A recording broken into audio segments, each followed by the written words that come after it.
Bonjour, bonsoir, papa, maman, bienvenue sur la voix de Kivu, la voix de sans voix, toujours au service du peuple. Nous tous allés vendredi, le 10 avril 2026, tu as coupé sa bien situation sécuritaire, tu as coupé sa mboka na biso,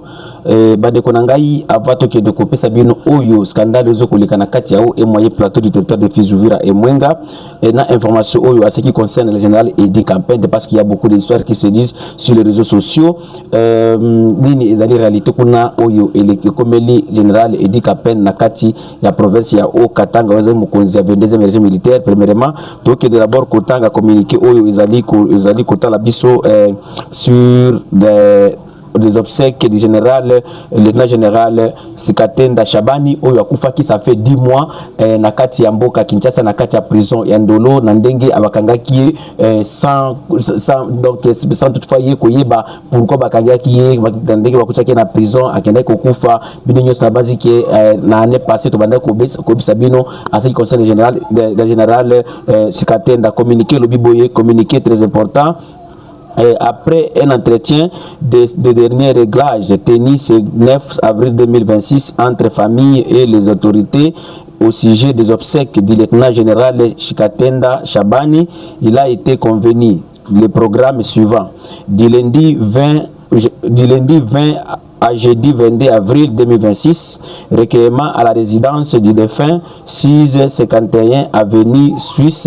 IPN commune de Ngaliema.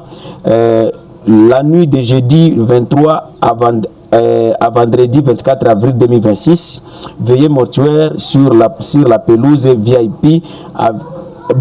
Ave Maria située sur 24 non loin de l'hôpital du Cinquantenaire. Vendredi 24 avril, sortie du corps du lieutenant général de la morgue de l'hôpital militaire quand le colonel Tchachi pour exposition à Ave Maria, puis enterrement au cimetière VIP de repos soldats dans la commune de Nsele. Les autres détails vous seront communiqués via le voie du comité d'organisation au comité directeur de Emo Yambondo Kinshasa, fait à Kinshasa le 9 avril 2026 pour la famille prof Jean Skatenda et Jimmy Skatenda, visa Emo Yambondo sous couvert du président Ichibayoram Félix Ngoyiwalasa, premier vice-président et président d'organisation. Wanezali programme oyo ya obsèque oyo ya général Sikatenda oyo bakukunda ye na kati ya mboka ya Kinshasa mokolo ya le 24 avril 2026 après 10 mois ya kosala na kati ya morgue sans enterrement ou bien communiqué mon côté ya gouvernement congolais. Bande konanga toke siko na kati ya o moyen plateau du territoire de Fizuvira et Mwenga na ndenge boyebi tokomi tokei précisément na kati ya mboka oyo tozoko benga Kipupu ezali na kati ya territoire ya Mwenga ezali chef lieu du secteur du Tombwe ezali na kati ya groupement Bashimukenji premier nini ezokoleka kura na Kipupu bande ko eza alerte toyoko sala parce que population ba bengi biso depuis lobby babandi ko benga la voix du Kivu sala alerte oyo tokufi alors na ndenge boyebi après la chute de la ville d'Uvira ville ya Uvira ekoyaka le 8 décembre 2025 na kati ya maboka ba rebelle AFC M23 alors ba militaire nyonso o bazaki na kati ya o moyen plateau du territoire de Fizuvira et Mwenga babanda ko abandonner ba village ba poste biloko tout babanda ko kima et puis à Kipupu il y avait le colonel Moïndo de Azaraki place wana baba nani commande observance ya FRDC na kati ya o moyen plateau du territoire de na kati ya o moyen plateau du territoire de Fizuvira et Mwenga azalaki na kati ya mboka o tozoko benga Bijombo observance atindaki mitindo ubi ordre ko yakolo bakino basoda nyonso oyo bazali na kati ya mboka Kipupu balungwa mandoki ya minene oyo ba arme da police bazaki na Kipupu FRDC bayaki kozwango jusqu'à ce que bazalendo bazaki na kati ya Kipupu bataraki kino bazaki sur na force te ya kosala bazalendo na ndenge FRDC akendaki parce que FRDC ndezalaki na ba arme nyonso d'appui alors bazalendo bazwaki décision pe ya kobima na kati ya village pour que bato bakufa te alors les rebelles tango bayaki population pe bango pe bakima kati babona ke tutuko kende wapi tout a déjà pris en otage tout tikalaka na kati ya mboka awa soki bakoya ko massacrer biso bayaka ba massacrer biso heureusement Dieu na bisaka bino awa na kati ya émission mais na lobaka ke non oh merci Dieu parce que ba momi batorite na kati ya mboka ngo ya Kipupu alors tango ba rebelle bayaka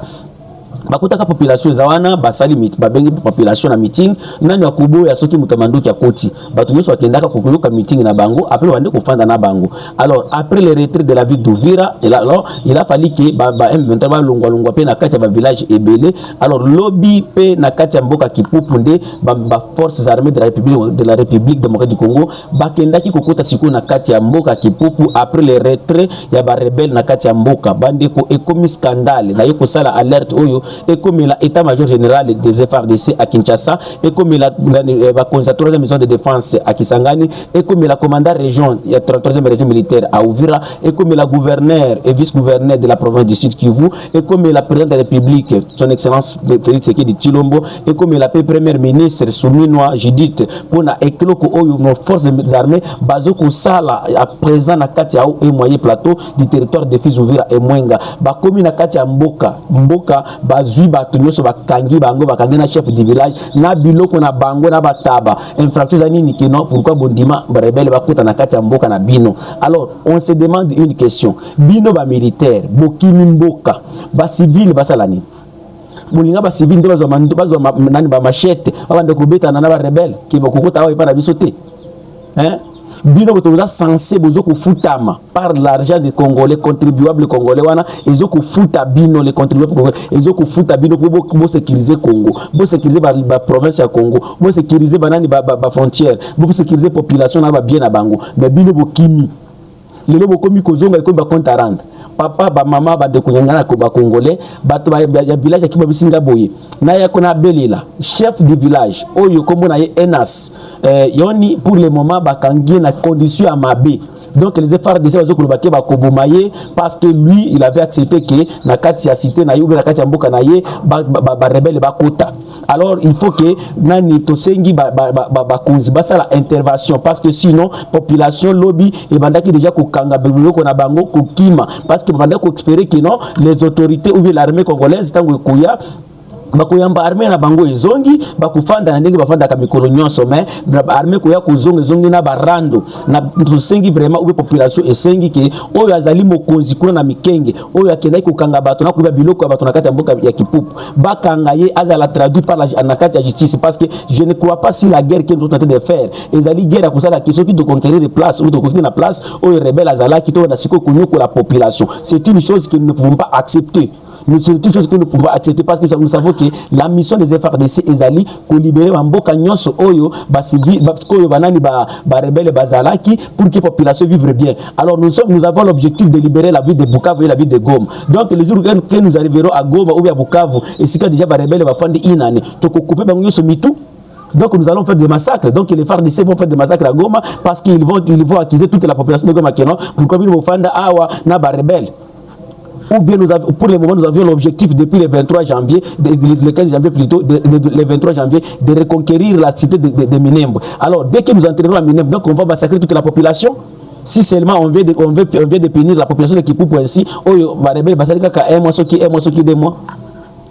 Hein? Vraiment, c'est une chose que nous avons lancé appel ou nous avons lancé alerte pour l'autorité batara comment qu'on éduquer les militaires nabiso et puis qu'on nani commandant chef du village wana bati kayena batunaye na biloko na bango sans condition parce que ezali eloko moko tokoki ko yoka ngote ezali soni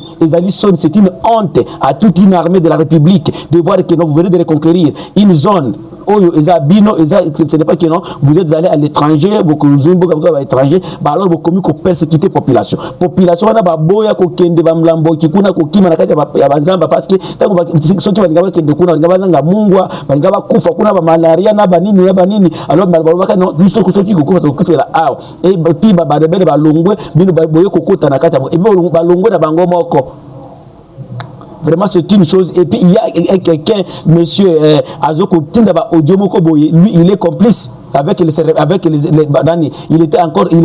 complice avec les rebelles mais là comme il s'est rattaché que non yé azali saint tandis que nous avons des messages où il y a M23 alors le lot pour à misali que non a commis muzalendo a commis affaire de seba oyo pour pas que dokuya biloko abato un monsieur qui s'appelle Moto Elwa nous avons des messages oyo abanda ko luba ko bengisa M23 mais lelo yena commandant oyo na mikenge bazu nani cop ba kokende ba yiba bato biloko na bango ekomi kino bakanga bato na ko biloko ya bato na kati ya mboka nyonso. Vraiment to sali alerte wana bandeko to bimi na kati ya o moyen plateau du territoire de Fizi Uvira et Mwenga. Tokeimba la moko bandeko précisément na kati ya mboka na kati ya province ya Haut-Katanga. Qu'est-ce qui se passe dans la province de Haut-Katanga? Parce qu'il y a beaucoup de gens qui nous ont appelé depuis hier la voix de Kivu Landela et loko oyo ezande nini situation ezande nini bandeko na ngai situation oyo ya rébellion oyo ezali na kati ya nani ya Haut-Katanga oyo bato bazo kobenga ngo kino bato ya Laurent Sokoko, parce que selon nos informations que Laurent Sokoko il est derrière les MDKC oyo bazo kosala kuna et puis bazo ko progresser na kofanda na kati ya village oyo bazuku bazoko na kati ya province ya Olomami, donc dans l'espace de Grand Katanga. Alors selon bato ni biso yebisa biso la voix de Kivu, le général Edi Kapende azawapi parce que bato ko lobakeno le général Edi Kapende akufi, le général Edi Kapende boye. Alors selon les informations to uti kozwa ou beto qui après nos recherches bato Laurent Sokoko wana balingaki ba enlever général Edi Kapende na tango général akendaki na côté ya Likasi pour qu'il y ait na côté akende pe na côté ba mitwa ba wana pour na kokende ko superviser ba opération zo koleka kuna ya ba forces armées de la République démocratique du Congo. Alors délégation ya général Edi Kapende nani tandenge ba enlever yango, mais grâce au chef à leur chef personnel, à leur chef Laurent Sokoko yemutu asalaki kino général a échappé na enlèvement wana. Donc, selon les informations aujourd'hui, Edi Kapende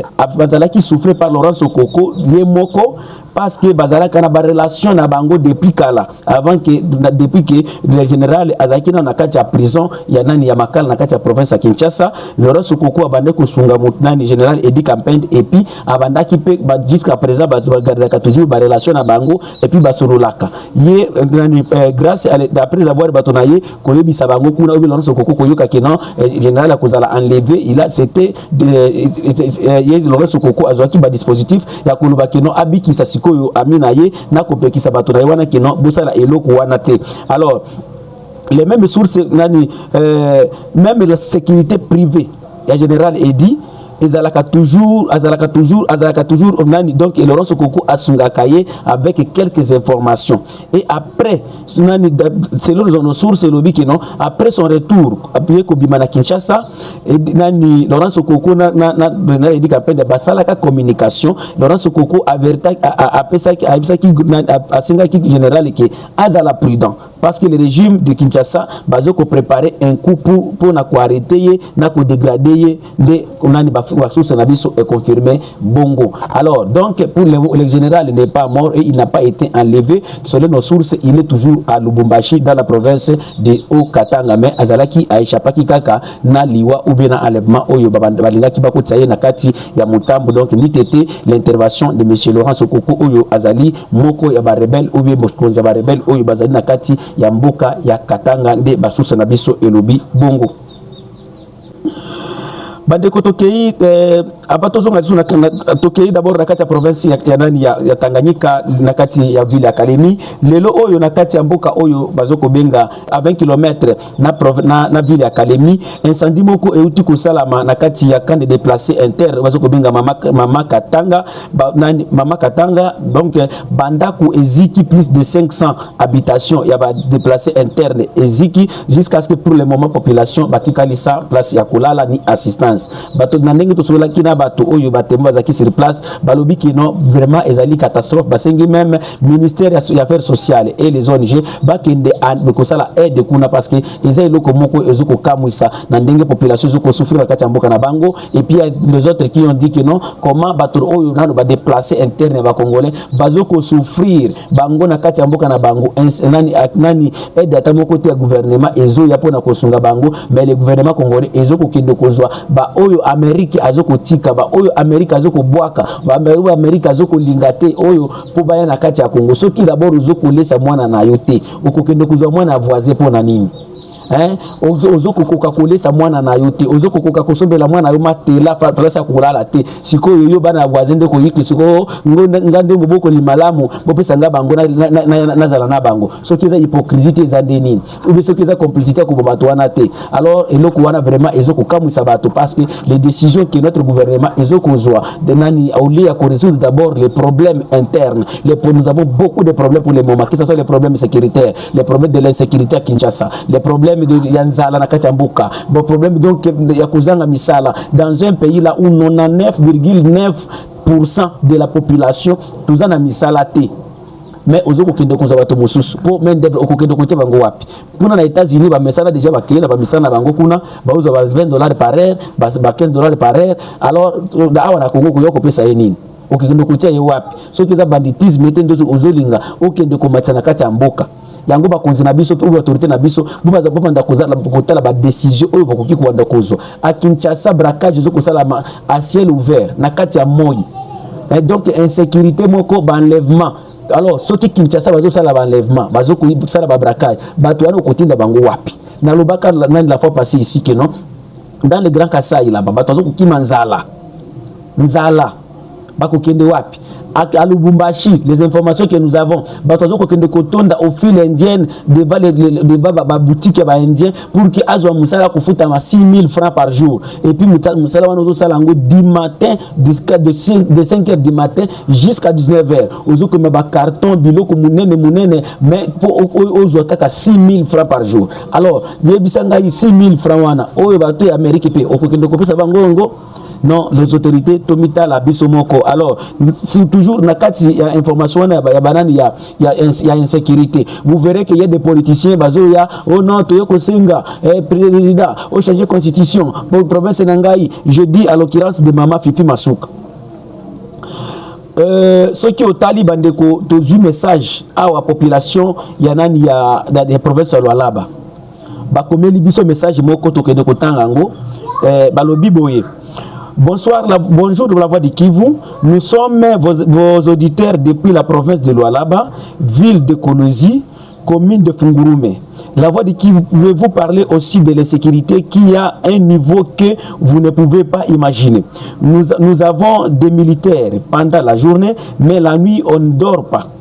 Les bandits à main armée opèrent librement, même sur maison, sans inquiétude. Ils opèrent avec des armes. A fait très à l'aise. Imaginez un voleur à main armée arrêté la nuit, mais le matin il sera libéré. Donc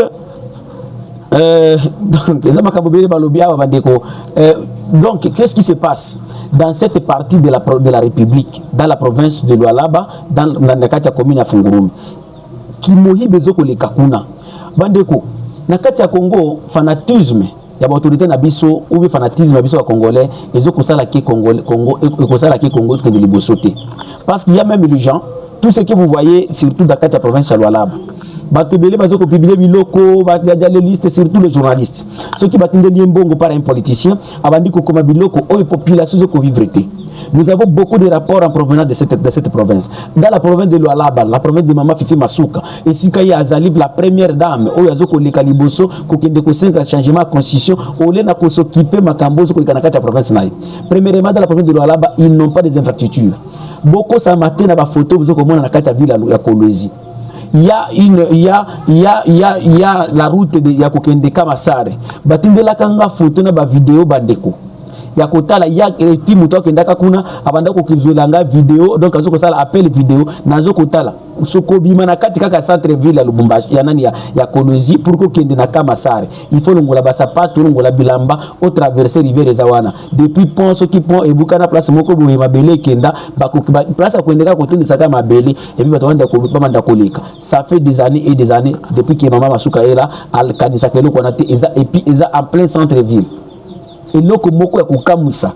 Alors ce qui olobi ke olongwa nani le Lualaba wana nani Kolosi okende na kati ba territoire na ye ezali